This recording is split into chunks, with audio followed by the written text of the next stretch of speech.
ಕಲಬುರಗಿ ನಗರ ಸೇರಿದಂತೆ ಜಿಲ್ಲೆಯಾದ್ಯಂತ ತ್ಯಾಗ ಮತ್ತು ಬಲಿದಾನದ ಸಂಕೇತವಾದ ಬಕ್ರೀದ್ ಹಬ್ಬವನ್ನು ಅತ್ಯಂತ ಸೌಹಾರ್ದತೆ ಹಾಗೂ ಸಡಗರದಿಂದ ಆಚರಣೆ ಮಾಡಲಾಯಿತು. ನಗರದ ಐತಿಹಾಸಿಕ ಈದ್ಗಾ ಮೈದಾನ ಮತ್ತು ಪ್ರಮುಖ ಮಸೀದಿಗಳಲ್ಲಿ ಮುಸ್ಲಿಂ ಬಾಂಧವರು ಮುಂಜಾನೆಯೇ ಜಮಾಯಿಸಿ ವಿಶೇಷ ಸಾಮೂಹಿಕ ನಮಾಜ್ ಅನ್ನು ನೆರವೇರಿಸಿದರು. ನಮಾಜ್ ಬಳಿಕ ದೇಶದಲ್ಲಿ ಶಾಂತಿ, ಸಮೃದ್ಧಿ ಹಾಗೂ ಕೋಮು ಸೌಹಾರ್ದತೆ ನೆಲೆಸಲಿ ಎಂದು ವಿಶೇಷ ಪ್ರಾರ್ಥನೆ ಕೂಡ ಸಲ್ಲಿಸಲಾಯಿತು. ಹಬ್ಬದ ಪ್ರಯುಕ್ತ ಸಣ್ಣ ಮಕ್ಕಳು ಹಾಗೂ ಯುವಕರು ಹೊಸ ಉಡುಪುಗಳನ್ನು ಧರಿಸಿ ಸಡಗರದಿಂದ ಓಡಾಡುತ್ತಿದ್ದು ಕಂಡುಬಂದಿತು. ಇನ್ನು ಪರಸ್ಪರ ಅಪ್ಪಿಕೊಂಡು ಹಬ್ಬದ ಶುಭಾಶಯಗಳನ್ನು ವಿನಿಮಯ ಮಾಡಿಕೊಂಡಿದ್ದಾರೆ.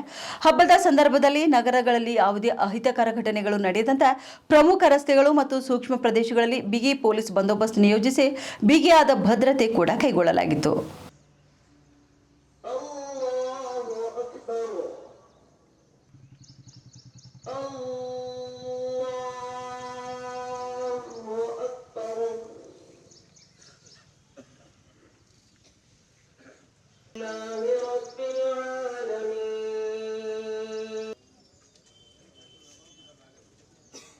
जिससे आने जाने वाले को तकलीफ हो रही है, इसलिए अपनी गाड़ियां पार्क करते वक्त तमाम मुस्लिम हज़रात से गुजारिश करता हूं कि वो देख के और रास्ते में खलल न